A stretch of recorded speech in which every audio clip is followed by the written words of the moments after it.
I'm Jessie. I do the reviews. I am Jessie. I do the reviews. I am Jessie. I do the reviews. And gay shit!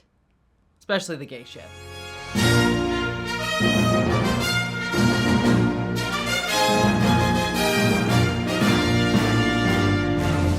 Hello interwebs, I am here to review the latest episode of Star Trek Strange New Worlds Season 2, this time episode 4. I forgot what the episode title was. That's not a joke, I legitimately did. Among the Lotus Eaters is what this one is called. My bad. As per usual, I will stay spoiler-free up front, and then I'll give you a warning when I get into spoilers in the back. But staying spoiler-free, I really enjoyed this episode. This one was kind of a lot of fun because it was basically doing a very original series type of concept in a kind of more modern way. Like, if you had taken this episode and put it in the original series and just said that this was an original series episode, I would have been like, yeah, this concept works perfectly as an original series episode. Not just because this episode is also evoking a particular episode of the original series in terms of its setting that I won't spoil for you, because if you haven't seen the episode, it's kind of fun to see that. But just like the actual plot and conceit of the episode feels very original series overall as well, like even if you removed it from the setting that this episode takes place in. So all of that is just a lot of fun in that. And also I really like some of the ideas that this episode was playing with in terms of identity and self in a very like sci-fi kind of way, and how people can use and manipulate identity to control people. And I thought all of that was just really articulated well, and I had a lot of fun with it. And also this is a great episode for Ortegas as well. Ortegas became a fan favorite in season 1, but she was very much a background character for the most part, other than having a few quips here and there. So here, she doesn't get to take center stage, as she kind of shares the spotlight with Pike for the most of this episode as well, but she does get a lot more of a story than she's had throughout the rest of the series so far, and I think it does well by her, and actually there's some really great fun moments with her throughout this episode. All that being said, though, while I do enjoy this episode overall, I will say it's probably not my favorite because there's no real moment throughout the episode where I was like really excited or felt like this was doing something super cool in a way that I was really like just pumped about. And then on top of that, I also feel like the episode is just a hair over long. Most of the episodes this season have been running about an hour, and I feel like for most of the episodes I've not felt that length. I felt like this feels about the right length for what the story is, for what they're going for. This is the first episode of the season, and maybe of the series overall, where I'm like, I feel like you probably could have cut 5-10 minutes of it, probably 5 minutes of it, and it would have been a little bit tighter for it, and I think made the episode just flow a little bit faster, because yeah, there's just beats in this where I'm like, okay, I get what's going on, we're reiterating information, or the scene's just going on a little bit too long, and I feel we could just get through it a little bit more. So this episode does drag just a hair for me, and ultimately it brings it down a little bit more in my assessment. But that being said, I still think it's a very strong episode. I really enjoyed it, so I'm not going to go say it's the best episode of the season so far. I really had a good time with it. But with all that being said, it is time for spoilers, so if you don't want to forget the episode that you haven't seen yet, anyways, it's time to jump ship because we're gonna go into spoilers. We start off the episode with Captain Pike and Captain Pella having one of their little dinners that they've had throughout the entire series so far, and I really liked this dinner sequence in a few different ways. First off, we see that them sort of like putting aside their duties for each other, showing that both captains are like, we are going to pay attention to each other, we make time for each other, we put aside our duties, and I like that. The seems like a very healthy relationship they have going on. I like establishing that before we establish the next bit, where we see that Pella lost a promotion because of the events of episode 2 of the season, because she kind of went against the grain in terms of helping Una and not doing her job, quote unquote, as hard as she could have in order to indict Una. And Pike, as a result, feeling like he needs to back away because he feels responsible for that. And I like that Pella sort of says, no, this was my choice, I own it, and we work through these hardships together, but being in a relationship means we join together on these things. We don't pull away when there's hardship, and obviously that hurts her, but I understand where Pike is coming from feeling guilt, but he is in the wrong on this one,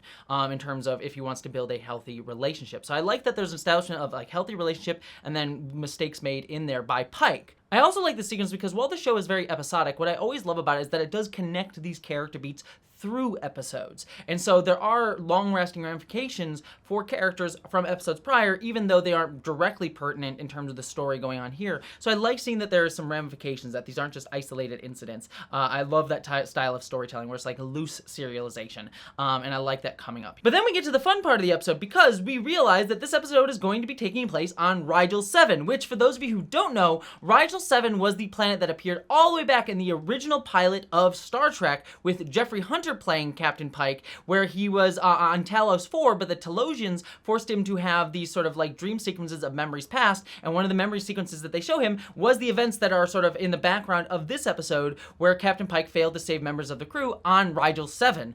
So that's a cool little callback going all the way back to the original pilot of the series that this is dealing with. So that was really fun to just know that this is what those events are referring to. This is Rigel 7. Please, we must hide ourselves. So nice little reference there, but we ultimately learned that because of those events, this culture got contaminated for some reason and has like a Starfleet Delta and stuff like that, so he has to go to the planet in order to figure out what's going on. And then we get a nice little moment with Una and Pike where Una says, "I like her for you, and you can't pull away when things get rough," which is sometimes what he does. And that'll sort of be a theme that comes up throughout the episode. But then we come back from the opening title sequence with Ortegas, who is very excited to go on an away mission. She's like, "I never get to go on an away mission. I'm kind of bored with piloting the ship." And then she's ultimately disappointed because she realizes, like, "Oh, I have to still pilot the ship. I can't go down." I'm like, "Oh, poor Ortegas. You got the hat and everything." She was so excited. I was so sad for her. But then we arrive on Rigel 7 with Mbenga, Ortegas, and Pike, and they have to leave all of their Starfleet technology behind and try to get to this fortress that they're going to.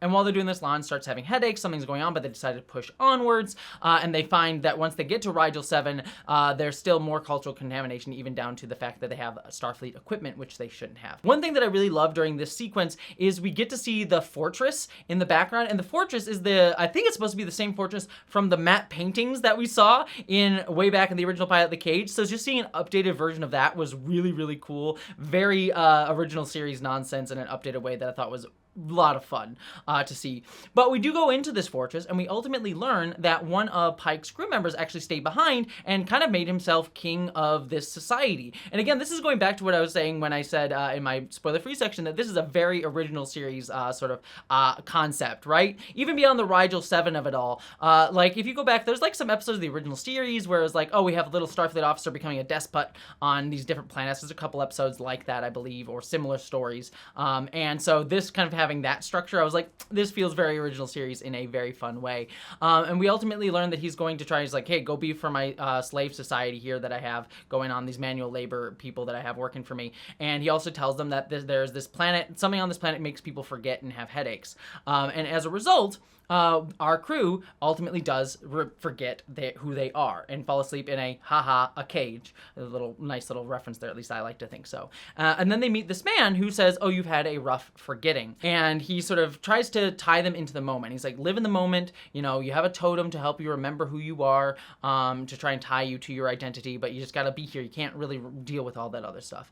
And that's a good ethos to have to a degree, of like, live in the moment, be present, you know, be yourself. But it is also talking about like there's a balance between that, because you need to be able to like have a latch onto your identity, your past, like who you used to be, and all the journeys and traumas and events in your life and your loves in your life inform who you are. And it's important not to forget that. And that's what our crew is sort of bumping up against, is that even without their sense of self here. And I love that when we get to the manual labor camp, we start to see how, you know, despots often try to eliminate culture from people in order to make them work for their manual labor. Because if you eliminate people's ties to each other, connections to each other, like what ties them together as a group, they're going to feel more isolated and just want to work for, you know, whoever the ruler is. This is something we've seen throughout history. Rulers do. You can talk about, like, you know, probably one of the most obvious things is like something that comes immediately, like Egyptians and Jewish folks, and like trying to stamp out the Jewish culture in order to use the Jewish people as slaves. That's something going all the way back to the Bible. But this is just something throughout history. You try and stamp out culture in order for people to then acquiesce to the state. And so this is sort of a science fiction version of that.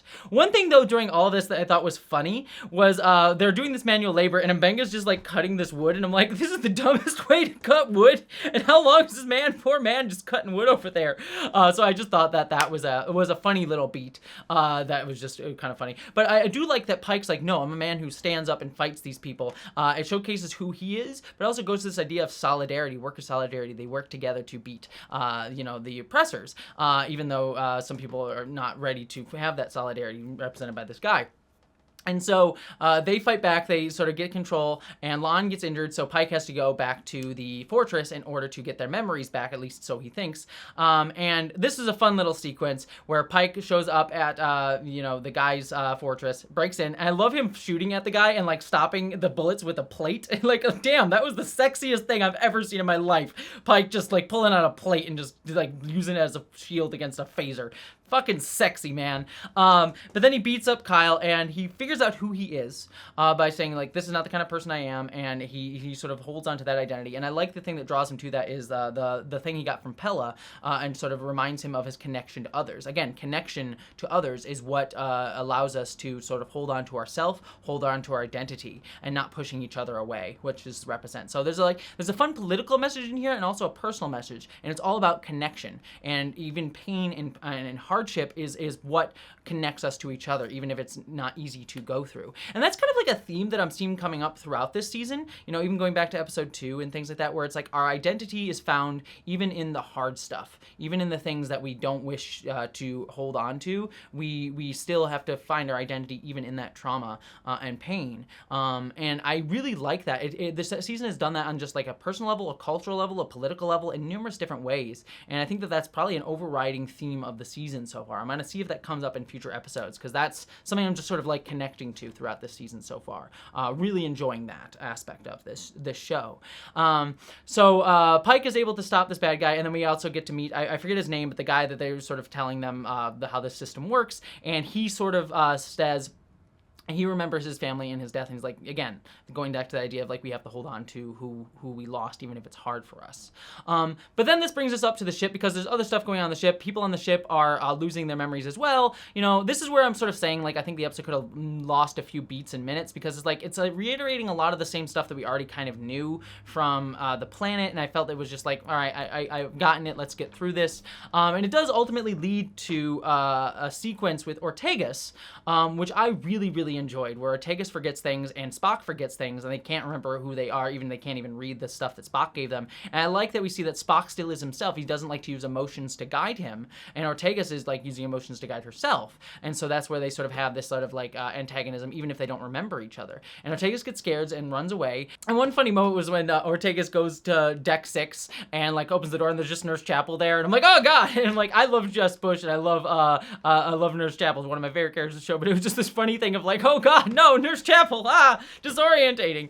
But Ortegas ends up in her room and ultimately learns that she's the pilot, and she uses this to latch onto a sense of identity. It's like, I can do this is who I am, and sense of self through the actions that you do and how you identify yourself. I will say that I found this a bit weird to juxtapose to the opening bit, where like Ortegas is like, oh, I want to try and do new things, and ultimately the way the episode frames this is Ortegas is trying to learn to accept that the things that she does every day is not only core to her identity, but also a pretty cool part of her identity, which I think is a great message. It's just weird to juxtapose that with a moment where it's like, Ortega should get a chance to explore new sides of herself, new parts of herself as well. So it was just I think a little bit of a rough sort of theme, sort of tying these bits together for me in terms of Ortegas as a character.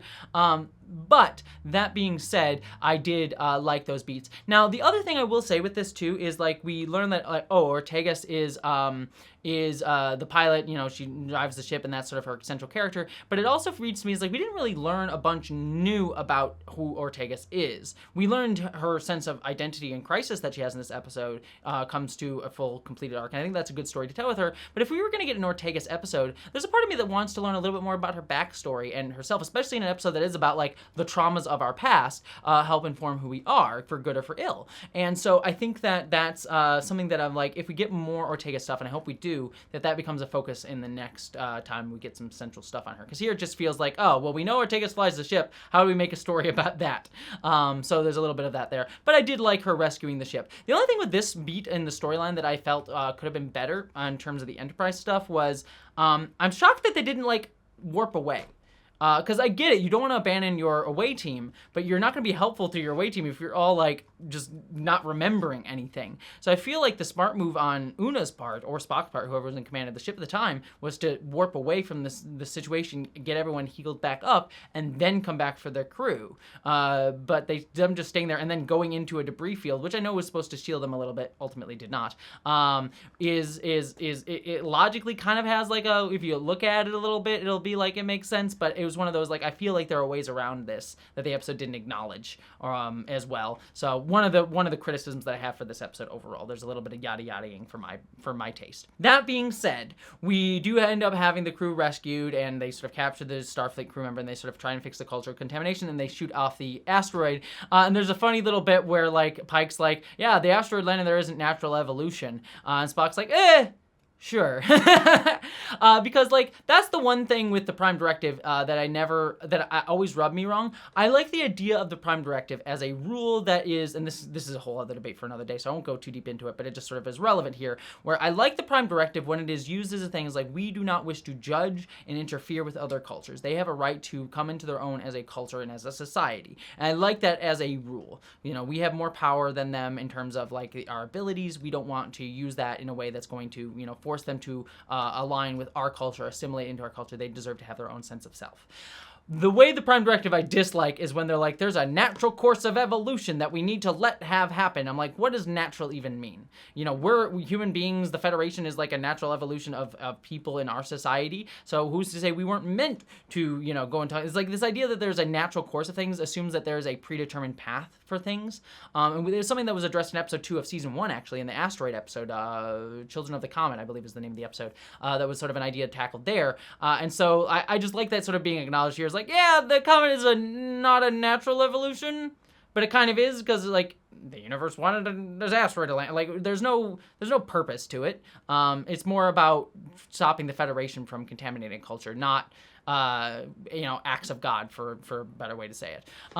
So I'd like that little, like, joking acknowledgement of all that. Now that I've opened that can of worms for my video, I think that's where I'm going to end. Like I said, I like this episode. I felt that it was a little overlong, and I wish they had done a little bit more with Ortegas, but ultimately I still liked the episode. Didn't knock my socks off, but I enjoyed it. Oh, and I also enjoyed that Pike apologized to Pella, and they sort of reconciled, and Pike being like, we get each other. We can continue this thing. So overall, good episode. Not a great episode. I liked it, but I'd love to hear your thoughts down in the comments below. Did you like this one more than I did? Did you hate it more than I did? I would love to hear all that. Beyond all of that, I hope you all, my friends, live long and prosper.